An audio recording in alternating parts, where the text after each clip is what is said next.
Hey, this is Scott, and today we're taking a look at the image quality of the Laowa 12mm f2.8 0D.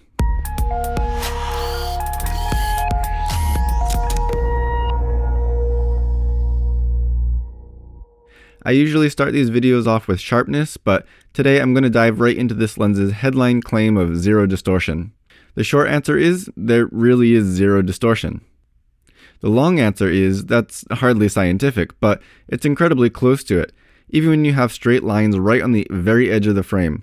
This won't correct for perspective distortion, of course, but your lines will remain really straight, which is very useful for a number of applications. Hand holding can get a bit more difficult though, as you'll have to be very careful of your framing and horizon lines. Getting back to sharpness, again, it's very impressive. Even wide open, it's as sharp as I could hope for, both with distant subjects and very close ones. Speaking of that, the minimum focus distance isn't bad at all, at 18 centimeters with a 0.2 times magnification. Shooting at or near that distance with f2.8, you'll be able to squeeze some decent bokeh out of this super wide field of view, and it has quite a unique look to it with a stretched perspective. There's some fairly heavy vignetting which cleans up considerably by f4, then a little more in the corners at f5.6 and f8. The lens hood seems to have no effect on the vignette, so don't worry about that. I'm also not sure just how much good the hood will do against flare either, since the sun will often be hard to exclude from your shot, and at 12mm you'll definitely see some flare when it does find its way in there.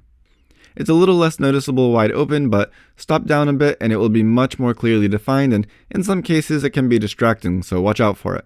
Even with heavy ghosting though, the contrast seems to hold up well. True of all of the Laowa lenses that I've used, the chromatic aberration performance is spectacular, and I've never noticed it in any of my shots. This lens could also be very useful for astrophotography, but since that's not my area of specialty, I'll leave the assessment of things like coma performance up to people more qualified than myself. So, besides the flare issue which plagues most wide angles, this lens performs incredibly well and it is a lot of fun to use. I'm not a wide angle expert by any means, but this lens has really made me want to go out and practice some more. If you have a chance to get your hands on this lens, I highly recommend it. Be sure to check out my video on this lens's build quality and my soon-to-come final review, but if you have any questions in the meantime, be sure to leave them down below and I'll be happy to get back to you. If you liked this video or found it helpful, don't forget to hit the thumbs up, subscribe to see more, and click on that bell icon to get notifications of new content. As always, thanks for watching.